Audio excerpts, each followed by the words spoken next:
माननीय मंत्रीगण, doctor PT. Usha, आज हमारे पेरिस ओलंपिक्स में भाग लेने वाले सारे एथलीट्स आपके साथ वार्ता करने के लिए आए हैं।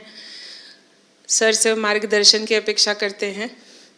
लगभग 98 लोग ऑनलाइन जुड़े हुए हैं सर, क्योंकि उनकी विदेश में ट्रेनिंग चल रही है, देश के दूसरे केंद्रों में ट्रेनिंग चल रही है और आने वाले कुछ दिनों में आप सभी लोग पेरिस के लिए रवाना होंगे। मैं अनुरोध करती हूँ सर से कि कृपया सबको मार्गदर्शन करें, प्रोत्साहन करें। धन्यवाद सर। आप सबका स्वागत है और जो साथी सब ऑनलाइन जुड़े हैं उनका भी स्वागत है। साथियों, मैं आज तो ज़्यादा समय नहीं लेता हूँ आपका, क्योंकि वो आप जाने के मूड में होंगे और जीतने के मूड में होंगे और मैं आपका जीत करके वापस आओगे तब स्वागत करने के मूड में हूँ। और इसलिए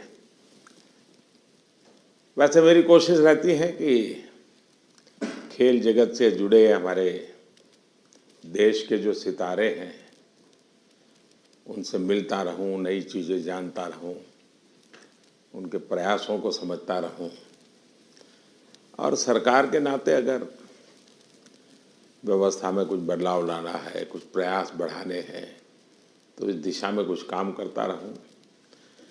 और मेरी कोशिश ये रहती है कि सबसे डायरेक्ट इंटरेक्शन करूं ताकि फर्स्ट हैंड इन्फॉर्मेशन मिलती है। खेल का एक स्वभाव होता है जी, हर विद्यार्थी का जैसे रहता है, जब वो पेपर देने जाता है एग्ज़ाम के लिए तो पूरे घर को ऐसा विश्वास देता है कि बस आप चिंता मत कीजिए, मैं रैंक लेकर के आने वाला हूँ। और जब उसको तो पता चल जाता है एग्जामिनेशन में क्या हो रहा है, क्या कर पाएगा, ठीक गया नहीं गया, तो निकलते ही शुरू कर देता है।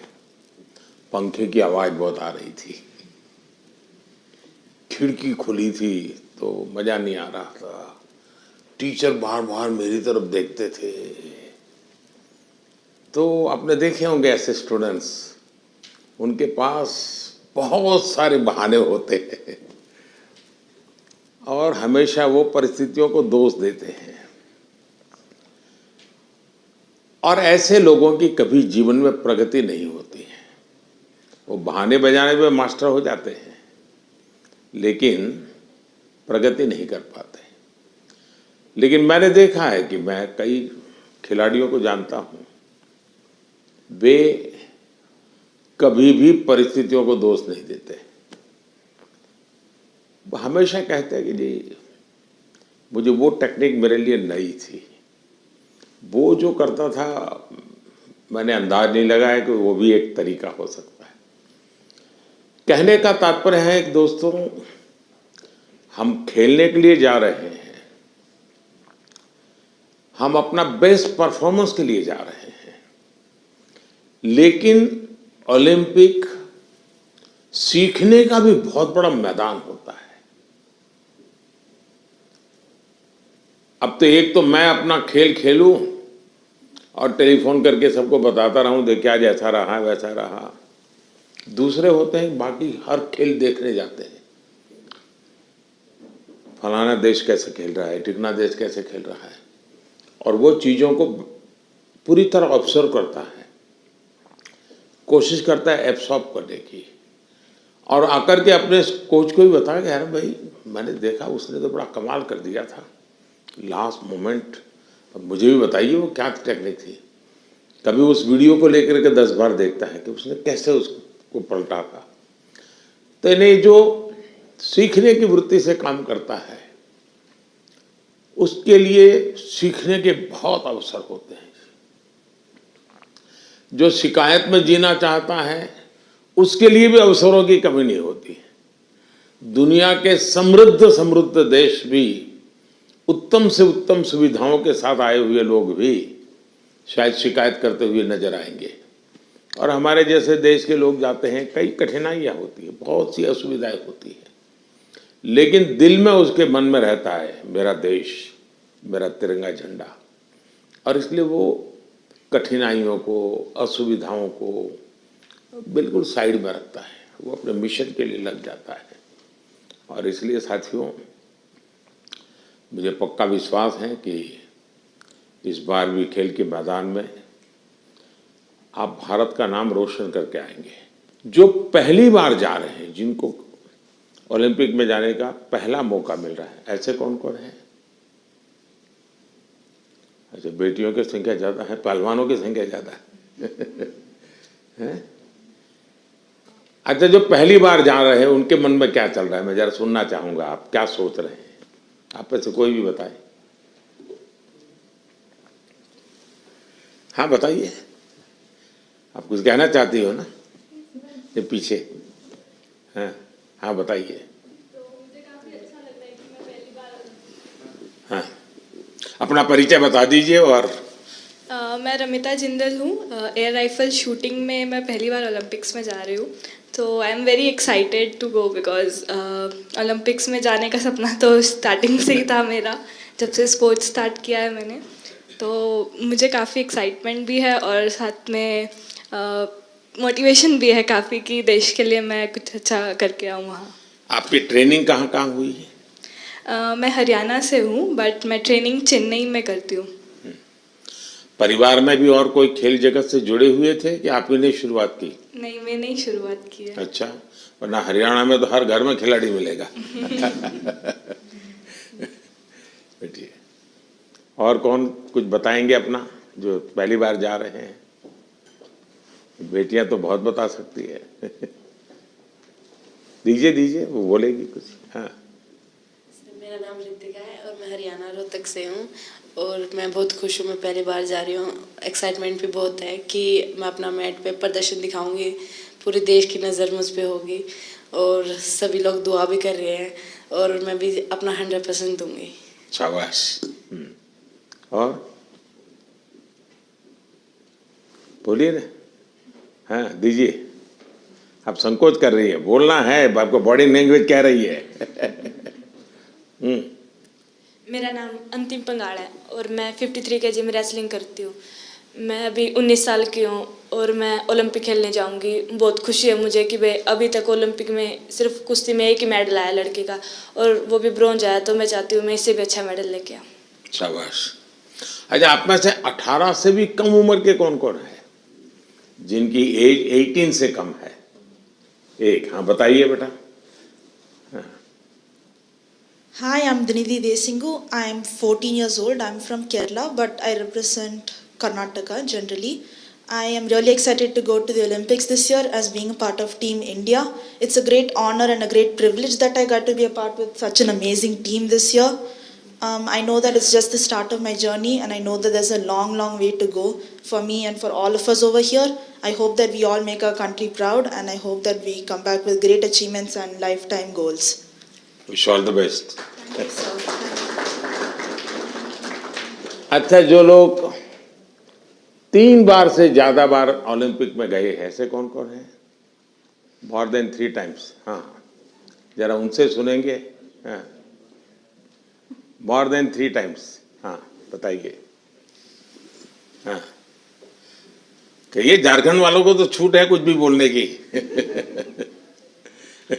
नमस्ते सर, मेरा नाम दीपिका कुमारी है, मैं आरजे को रिप्रेजेंट करती हूँ। सर बहुत खुशी है और कि ये चौथा ओलंपिक है मेरा और मैं बहुत एक्साइटेड हूँ और ये काफ़ी एक्सपीरियंस है, तो मैं उस एक्सपीरियंस को चाहूँगी कि उस एक्सपीरियंस को यूज़ करूँ और उसी जोश और उसी कॉन्फिडेंट के साथ रिप्रेजेंट करूँ और अपना 200% दूँ। Thank you. अच्छा, आप जो यहाँ नए खिलाड़ी पहली बार जा रहे हैं, उनके लिए क्या संदेश देगी, जो पहली बार जा रहे हैं इस टीम में?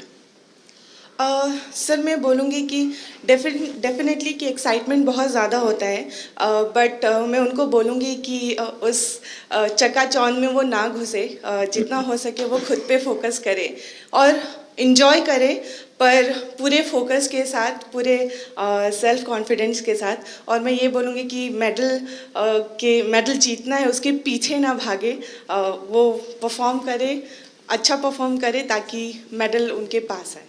अब 3 बार आप हुआ आई, पहली बार गई, उसमें कुछ सीखा होगा, कुछ आपने आकर के उसको प्रैक्टिस किया होगा।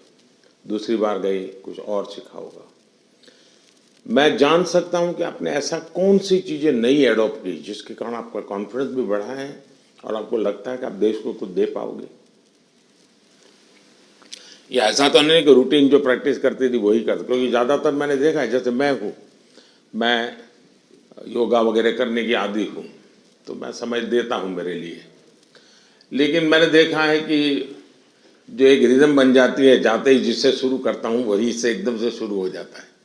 फिर मैं थोड़ा कॉन्शियस होकर कह रहा हूँ आज ये 2 छोड़ो, 2 नई चीज़ें करूँ, तो थोड़ा मुझे वैसा हर एक का आदत हो जाती है कि वो अपनी जो पुरानी हैबिट है उसी प्रकार से एक्ट करता रहता है और उसको लगता है मैंने कर लिया। आपकी स्थिति क्या है? सर, जो पुरानी अच्छी आदत है उसको कंटिन्यू करते हैं। और जैसे लास्ट टाइम कोई भी मैच से अगर हम हारते हैं तो उससे सीखते हैं और प्रैक्टिस में आके वो गलती ना करें, उसको हम हर दिन रिपीट करते हैं ताकि वो हमारे आदत में उतर आए, जो अच्छी आदत है वो उतर आए, और वही चीज़ हम कंटिन्यू करने की कोशिश करते हैं। कभी कभी बुरी आदत भी तो आदत बन जाती है, शरीर का हिस्सा बन जाती है।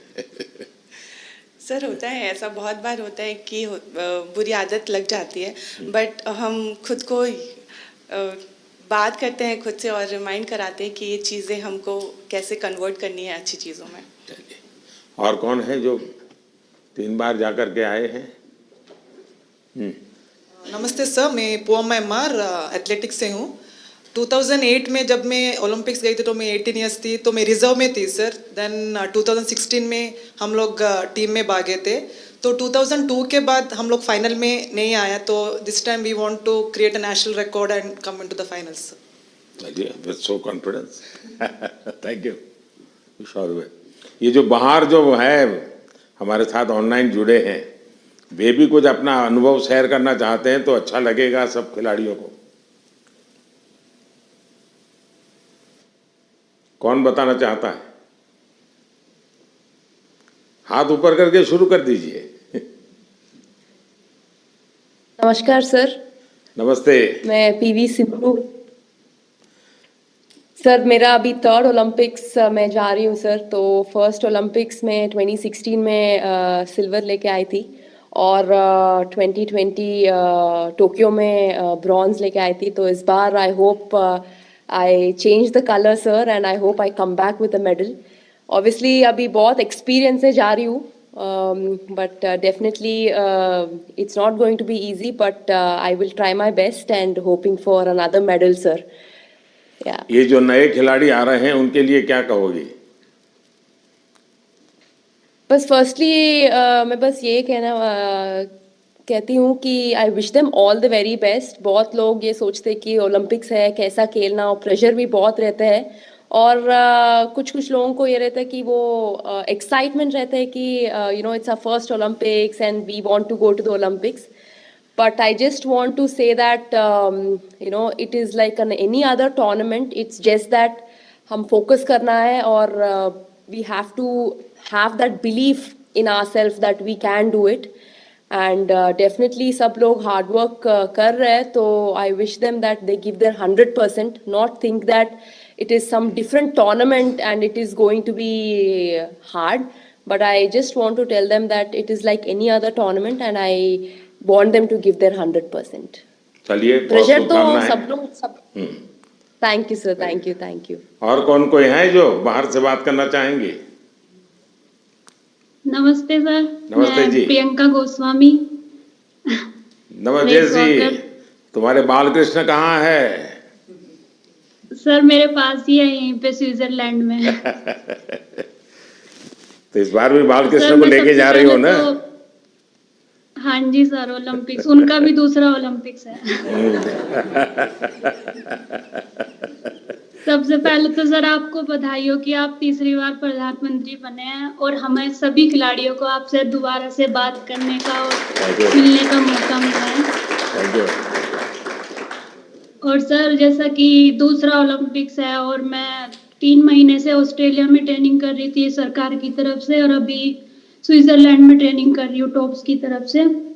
तो काफ़ी सपोर्ट मिल रहा है हमें गवर्नमेंट की तरफ से कि हम दूसरे देश में जाके अपनी प्रैक्टिस कर रहे हैं। तो आई होप कि सभी प्लेयर्स ओलंपिक्स में अपना बेस्ट देंगे और अच्छा रिजल्ट देंगे और ज़्यादा से ज़्यादा मेडल जीतेंगे। अच्छा, आपकी एक शिकायत रहती थी कि तुम्हारा खेल ऐसा है कोई देखने वाला नहीं होता है।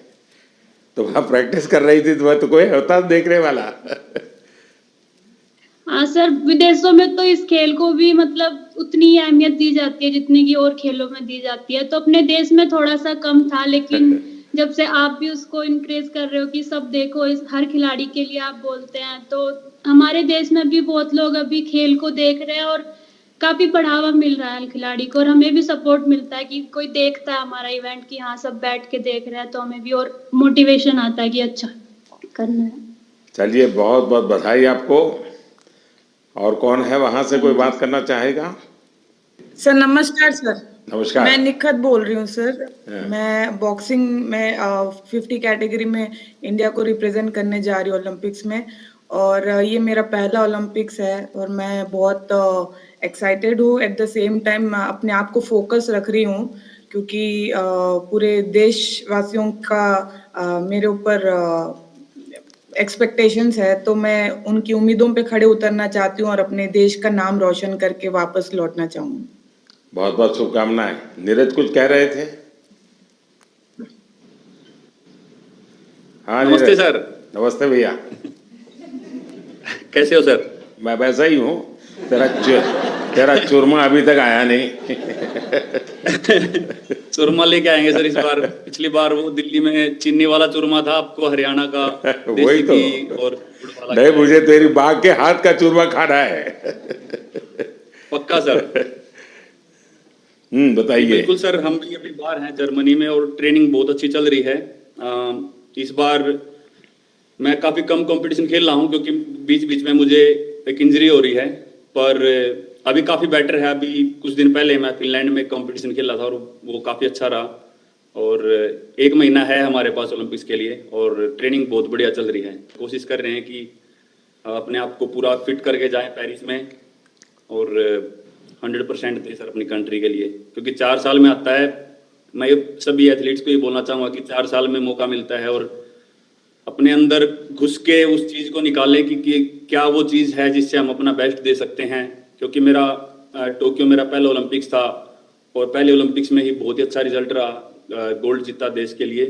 और उसका रीज़न मैं मानता हूँ कि यही है कि मन में डर नहीं था, निडर होकर खेला और बहुत ही बिलीव था खुद पे कि ट्रेनिंग बहुत अच्छी हुई है। और मैं सभी एथलीट्स को ये बोलूँगा कि वैसे ही खेलें, किसी से डरने की घबराने की जरूरत नहीं है, क्योंकि वो भी इंसान है। कई बार हमको लगता है कि शायद यूरोपियंस ज़्यादा स्ट्रॉन्ग है या फिर यूएस के एथलीट या दूसरी कंट्रीज की ज़्यादा स्ट्रॉन्ग है, लेकिन वही है कि अगर हम खुद को पहचान लें कि हाँ हम इतनी मेहनत कर रहे हैं, अपने घर बार को छोड़ के इतनी दूर हैं, तो कुछ भी पॉसिबल है जी।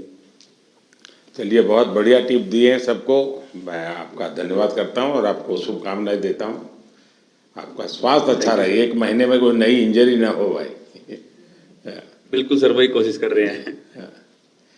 देखिए साथियों, आपने देखा होगा कि 2-3 बातें बहुत अच्छी निकली, क्योंकि आप जो अनुभवी लोग हैं उनसे जो जानने को मिलता है उसकी एक अहमियत होती है। जैसे आपको बताया गया कि वहाँ के तामझाम में डूब मत जाना, खो मत जाना, ये बहुत सही है जी। अदरवाइज हमारे लिए वो उसी का प्रभाव इतना होता है कि हम शायद अपनी चीज़ को फोकस नहीं कर पाते हैं। दूसरा, परमात्मा ने हमें एक कद दिया है, बाकी खिलाड़ी हमसे बड़े कद वाले होते हैं, लेकिन हम पक्का मान के चले यहाँ कद का खेल नहीं है जी। यहाँ कौशल्य का खेल है, आपकी टैलेंट का खेल है। सामने वाले का शरीर हमसे 2 फीट ऊंचा है, चौड़ा है, इसकी परवाह मत कीजिए। आपको अपने टैलेंट पे भरोसा होना चाहिए। और फिर सामने कितना ही शरीर मोटा हो, बड़ा तगड़ा हो, दिखने में बड़ा शानदार हो, तो वो जीत ही जाएगा, ये मानने का कारण नहीं होता है। तो हमने कोशिश, अपने पास जो कौशल्य है, अपने पास जो टैलेंट है, उस पर ही हमारा फोकस होना चाहिए और वही हमें परिणाम देता है। आपने देखा होगा कि बहुत सारे लोग, बहुत कुछ आता है उनको, लेकिन एग्जामिनेशन के समय गड़बड़ हो जाती है। उनको लगता है यार याद नहीं आता है, फिर सोचता है कुछ कोरिलेट करता है,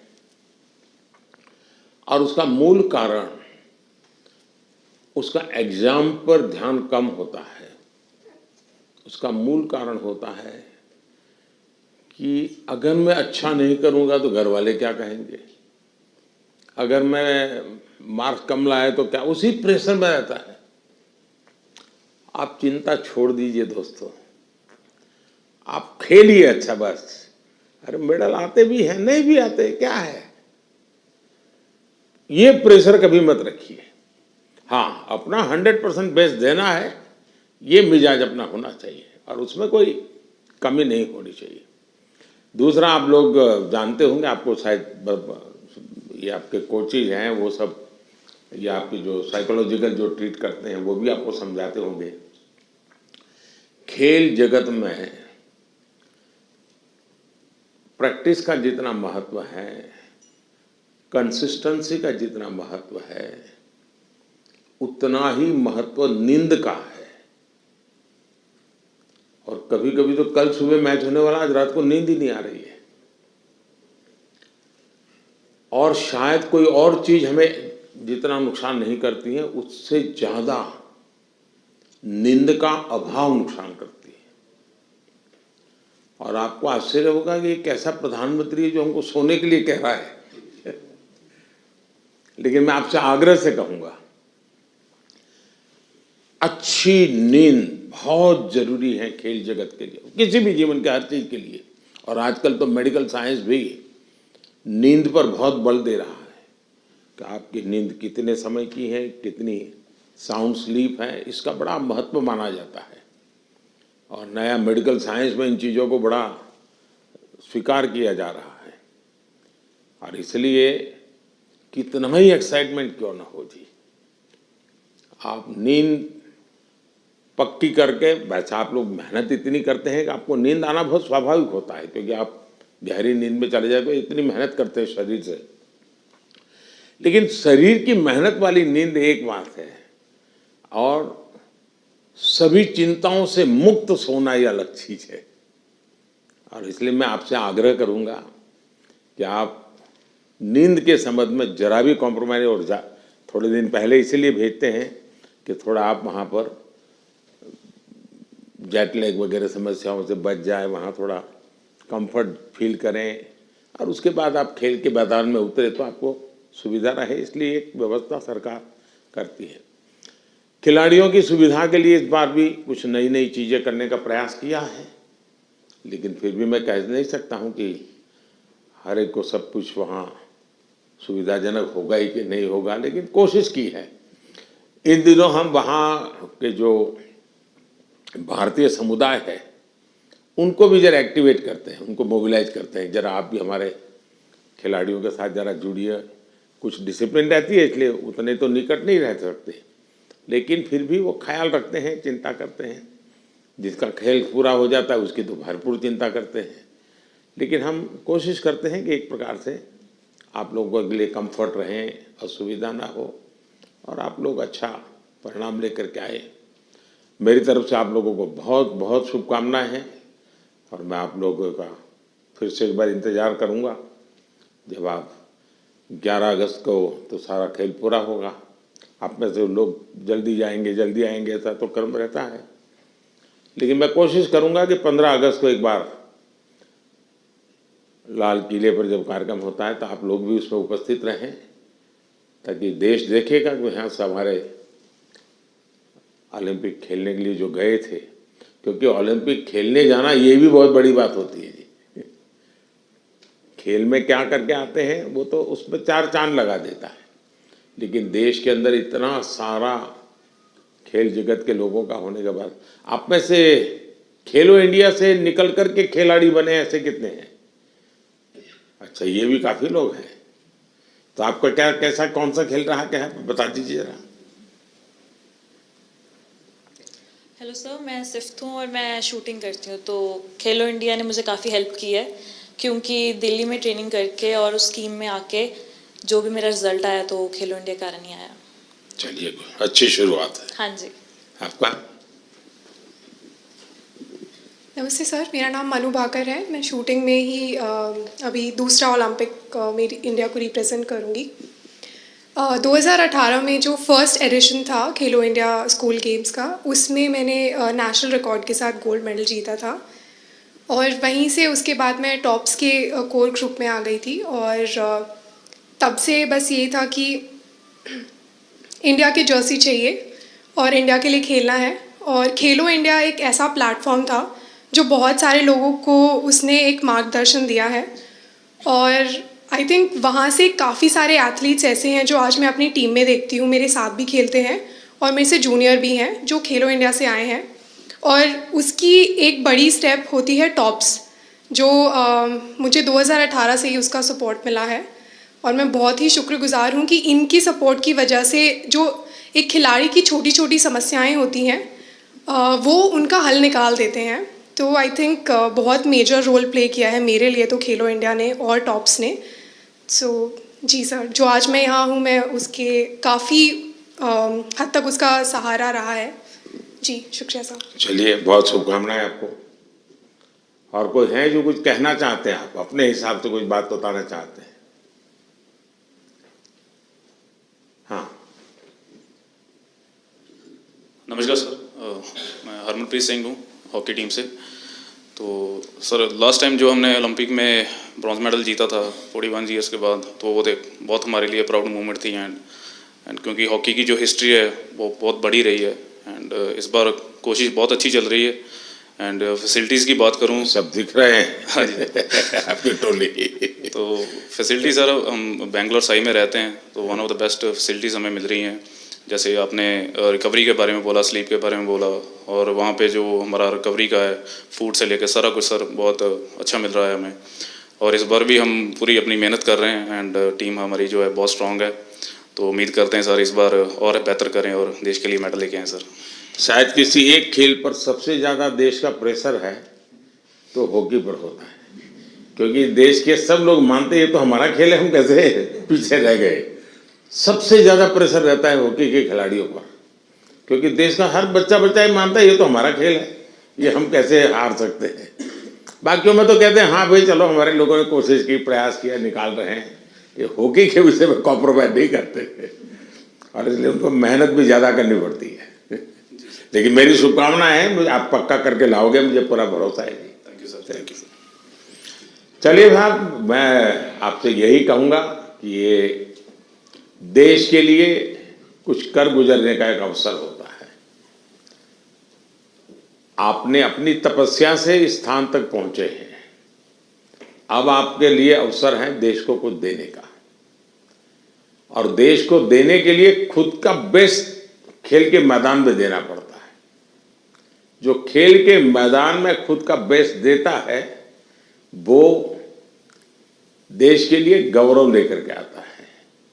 और मुझे पक्का विश्वास है कि हमारे सभी साथी इस बार पुराने सारे रिकॉर्ड तोड़ करके आएंगे। इस बार भारत की कोशिश है कि हम 2036 में ओलंपिक की मेजबानी हमारे देश में करें। उससे भी एक बड़ा माहौल बनता है कि हमारे दिशा में हम प्रयास कर रहे हैं। और हो सकता है शायद अभी तैयारियां इंफ्रास्ट्रक्चर के लिए जो चाहिए उस पर काम काफ़ी चल रहा है, जो भी एक्सपर्ट लोग हैं उस पर काम कर रहे हैं। आप लोग भी अगर खेल के बाद, खेल के पहले तो मैं नहीं कहूँगा, वहाँ व्यवस्थाएं क्या, इस बार फ्रांस में अलग अलग शहरों में ओलंपिक हो रहा है और एक तो पूरा बहुत दूर एक आइलैंड पे हो रहा है, तो एक अलग प्रकार का ही वहाँ माहौल रहेगा। लेकिन फिर भी वहाँ की व्यवस्थाओं में अगर आपकी रुचि हो, उसको ऑब्जर्व करें, उसको अगर नोट करें, क्योंकि खिलाड़ियों से जो इनपुट मिलता है तो जब हम 2036 की तैयारी करेंगे वो इनपुट बहुत काम आएगा कि भाई वहाँ ये था, वहाँ वो था, वहाँ इस चीज़ की कमी थी, वहाँ उस चीज़ की कमी थी। तो ऐसी चीज़ें भी अगर आप ऑब्जर्व करके आएंगे तो 2036 के लिए हमें जो करना है उसमें हमें बहुत सुविधा मिलेगी। तो मेरी तरफ से आप सबको बहुत बहुत शुभकामनाएं। धन्यवाद।